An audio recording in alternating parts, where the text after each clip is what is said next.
اگر کوئی غیر مسلم آپ کا پڑوسی ہے مثلا، ٹھیک ہے نا، اور وہ ضرورت مند ہے اور حاجت مند ہے، اور آپ کے پاس اتنے وسائل ہیں کہ آپ علیحدہ سے اس کے ساتھ تعاون کر سکتے ہیں، تو آپ کو تعاون ان کے ساتھ کرنا ہے، کیونکہ وہ ہمارے اسلامی ریاست کے اندر رہتے ہیں، لہذا اس لیے یہ ہمارے حقوق میں سے آئے گا کہ ہم ان کے ساتھ تعاون کریں۔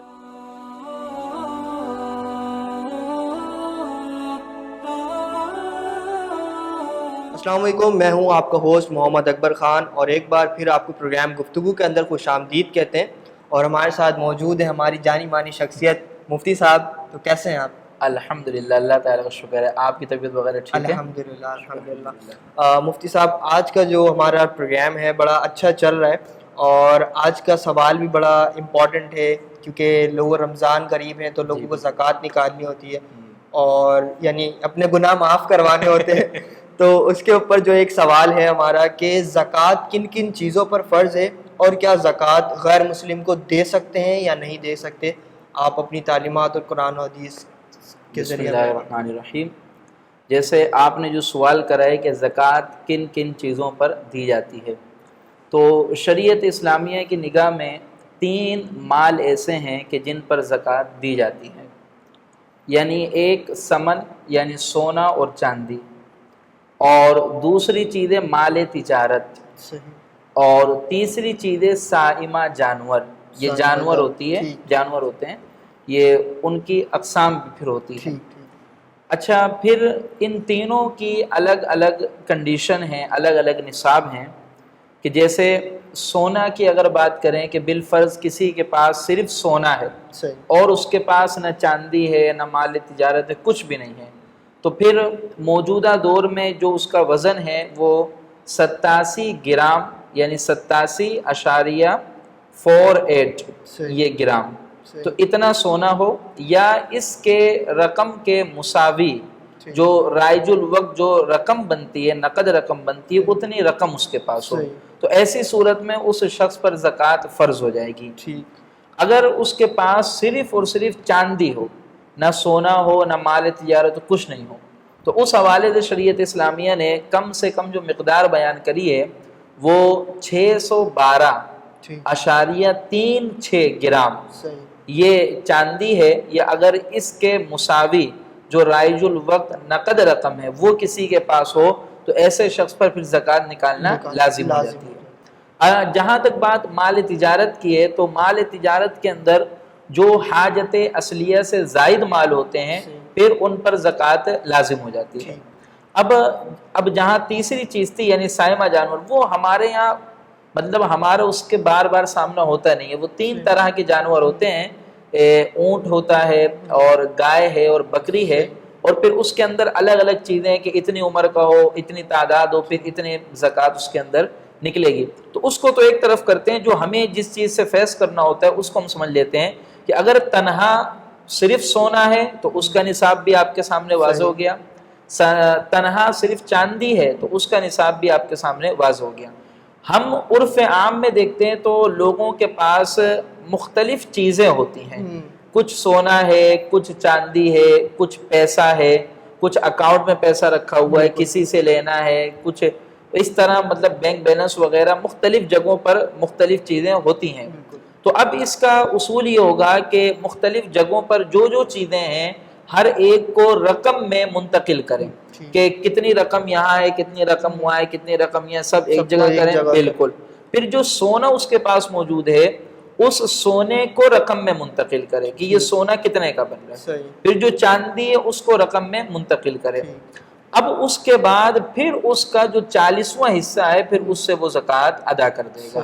تو یہ بنیادی طور پر یہ چیزیں ہیں کہ جن پر زکوٰۃ لازم ہوتی ہیں، اور زکوٰۃ اسی طرح پھر ہمیں نکالنی پڑتی ہے۔ اگر جو چیزیں ہمارے پاس استعمال میں ہیں، کار، گاڑی اور بائک، ان چیزوں کے اوپر بھی جو استعمال کے اندر ہیں چیزیں، گھر ہو گیا ہمارے پاس، اس طرح کی اور چیزیں ہو گئیں، جس طرح آپ نے گھر کی بات کری، گاڑی وغیرہ کی بات کری، دیکھیں یہ ساری چیزیں شرعی طور پر حاجت اصلیہ کے اندر آتی ہے، ضروریات کے اندر آتی ہے۔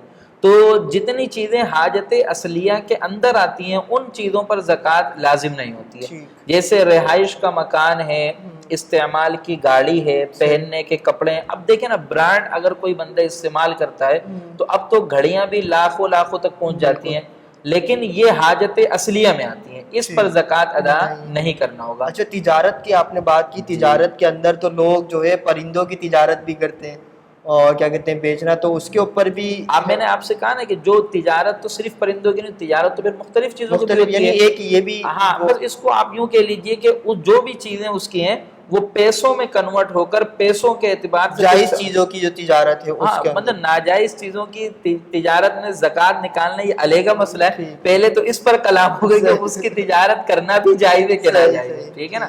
تو پھر یہی کریں گے، جتنی بھی تجارت کے اموال ہیں اس کو روپے میں کنورٹ کر کے اور بھی چیزوں کو اس کے ساتھ ملا کر پھر اس میں سے 40واں حصہ زکوٰۃ کا نکال دیں گے. اس طرح وہ زکوٰۃ ہوگی. اور جہاں تک بات آپ نے دوسری بات کری کہ آیا غیر مسلم کو اگر کوئی بندہ زکوٰۃ کی رقم دینا چاہے تو دے سکتا ہے کہ نہیں دے سکتا. دیکھیں، جس طرح اللہ رب العالمین نے زکوٰۃ ہم پر لازم اور فرض قرار دی ہے نا، اسی طرح سورۃ التوبہ میں اللہ رب العالمین نے مصارف زکوٰۃ کا بھی تذکرہ کر دیا کہ زکوٰۃ آپ نے دینا کن کن لوگوں کو. پوری آیت مقدسہ ہے کہ انما الصدقات للفقراء والمساکین والعاملین، اس طرح پوری آیت مقدسہ ہے. اس آیت مقدسہ کے اندر ایک کا تذکرہ ہے جس کو مؤلفۃ القلوب کہا جاتا ہے. مؤلفہ کا مطلب جیسے الفت، پیار، اور قلوب دل کو کہتے ہیں. تو مؤلفۃ القلوب سے مراد وہ اشخاص ہوتے ہیں، وہ لوگ ہوتے ہیں کہ جن کے دل کو اسلام کی طرف راغب کرنے کے لیے زکوٰۃ دے دیا جائے کہ ان کو زکوٰۃ کا پیسہ دے دو، ضرورت مند ہے، حاجت مند ہے. ہو سکتا ہے اس زکوٰۃ کے پیسہ دے دینے سے ان کا دل اسلام کی طرف راغب ہو جائے، تو ان کا بھی ذکر ہے مصارف زکوٰۃ میں. لیکن حضرت ابو بکر صدیق رضی اللہ تعالی عنہ کے زمانے میں اس بات پر اجماع ہو چکا ہے کہ اب مؤلفۃ القلوب کا حکم ساقط ہو گیا. یعنی اب کیا نام ہے، مؤلفۃ القلوب کو بھی زکوٰۃ نہیں دی جائے گی. حضرت عمر بن خطاب رضی اللہ تعالی عنہ نے واضح لفظوں میں ارشاد فرمایا کہ یہ اس وقت کی بات ہے کہ جب اسلام غالب نہیں تھا. اب اسلام غالب ہو چکا ہے، اب تمہارے پاس یہی راستہ ہے، یا تو اسلام لے کر آ جاؤ، اور اگر اسلام نہیں لے کر آتے تو تمہارے اور ہمارے درمیان اب تلوار فیصلہ کرے گی. لہذا اس لیے چونکہ زمانے صحابہ میں اس کے ساقط ہونے پر اجماع ہو چکا ہے، لہذا اب مؤلفۃ القلوب کا حکم ساقط ہو گیا. تو اب خلاصہ اس کا یہ نکلا کہ اگر کوئی بندہ کسی غیر مسلم کو زکوٰۃ کی رقم دینا چاہے تو وہ زکوٰۃ کی رقم غیر مسلم کو نہیں دے سکتا ہے. لیکن آپ دیکھیں، ہم ملک پاکستان کے اندر رہتے ہیں اور ملک پاکستان یہ ڈونیشن کے حوالے سے، چیریٹی کے حوالے سے ٹاپ آف دا لسٹ ہے. ٹھیک ہے نا؟ تو صدقات واجبہ جیسے مثال کے طور پر زکوٰۃ ہے، فطرہ ہے، کفارہ یمین ہے، کفارہ صوم ہے، روزے کا جو کفارہ وغیرہ ہوتا ہے، یہ صدقات جو واجبہ ہیں. تو صدقات واجبہ وہ غیر مسلم کو نہیں دے سکتا. لیکن اس سے ہٹ کر جو صدقات نافلہ ہے، اگر کوئی غیر مسلم آپ کا پڑوسی ہے مثلا، ٹھیک ہے نا، اور وہ ضرورت مند ہے اور حاجت مند ہے، اور آپ کے پاس اتنے وسائل ہیں کہ آپ علیحدہ سے اس کے ساتھ تعاون کر سکتے ہیں، تو آپ کو تعاون ان کے ساتھ کرنا ہے، کیونکہ وہ ہمارے اسلامی ریاست کے اندر رہتے ہیں. لہذا اس لیے یہ ہمارے حقوق میں سے آئے گا کہ ہم ان کے ساتھ تعاون کریں گے. لیکن زکوٰۃ وغیرہ کا کوئی شخص نہیں کرتا ہے جس کے پاس وسائل میں، اس کے لیے کیا حکم ہے؟ اگر نہیں کرتا تو وہ شریعت اسلامیہ کے قانون اور شریعت اسلامیہ کی تعلیم سے ہٹ کر چل رہا ہے. صحیح. یعنی اگر وہ غیر مسلم کو بھی نہیں کرتا سپورٹ، اگر استطاعت رکھتا ہے، تو یعنی وہ شریعت کی خلاف ورزی کر رہا ہے. شریعت کی خلاف ورزی اس معنوں میں کرے گا کہ شریعت اسلامیہ نے یہ حکم دیا ہے نا کہ وہ آپ کے ملک کے اندر رہ رہے ہیں اور یہاں کے رہنے کا وہ ٹیکس پے کر رہے ہیں. تو اس حکومت کی ذمہ داری ہے کہ ان کے عزت کے، ان کے مال کے، ان کے آبرو کی حفاظت کریں گے. تو یہاں رہتے ہوئے ہمیں بھی چاہیے کہ ہم اگر استطاعت ہے ہمارے پاس تو ان کے ساتھ بھلائی والا معاملہ کریں. صدقات واجبہ نہیں دیں گے، اس کے علاوہ اگر کچھ کرنا چاہیں تو وہ کر سکتے. ممکن ہے وہ ہمارے اس طرز عمل کو دیکھیں، ہمارے ان معمولات کو دیکھیں، اس انداز کو دیکھیں. اخلاق کی سب سے بڑی بالکل اخلاق کو دیکھیں گے. تو اخلاق یہاں پہ ایک سوال اور ہے، جیسے آپ نے یعنی پچھلے جو ہمارے شوز ہیں اس کے اندر آپ نے کہا کہ ابھی جیسے حضرت عمر رضی اللہ تعالیٰ عنہ کے اس دور کے اندر آپ کی مسکراہٹ بتا رہی ہے، آپ پہنچ گئے اس جگہ پہ کہ اسلام جو ہے غالب ہے اور اب یہاں پر آ کے اسلام ڈیفینسو پوزیشن کے اندر ہے, تو اس سچویشن کے اندر کیا کریں گے؟ دیکھیں وہ ایک دور تھا, خلافت کا دور تھا اور زمانے صحابہ کا موجود تھے, صحیح ہے نا. اب جو ہم ڈیفینسو پوزیشن پہ نا, اب وہ ڈیفینسو پوزیشن اس وے میں نہیں ہے. اب دیکھیں نا, اب ویسے تو کوئی ملک فتح نہیں ہو رہا, نہ ویسے کوئی لڑائی ہو رہی ہے. اب یہ ٹیکنیکل دور ہے, صحیح ہے نا, اور ٹیکنالوجی کا دور ہے. اب ہاں, اب یہ بٹن کا سسٹم چل رہا ہے نا, تو اس وقت مطلب یہ ہے کہ ابھی بھی الحمدللہ اگر جو اب یہ مطلب بات تو اوپر سطح کی ہے کہ اگر اوپر کے لوگ ابھی بھی درست ہو جائیں اور اپنا قبلہ درست کر لیں اور صرف اللہ کی ذات اور اس کے رسول کریم علیہ الصلوۃ والسلام کی ذات پر بھروسہ کریں, اور آج بھی کسی غیر اخلاقی معاملات پر, غیر اسلامی معاملات پر اگر آنکھ دکھائیں تو ضرور بھی ضرور اللہ تعالیٰ کی نصرت آج بھی لازم آئے گی.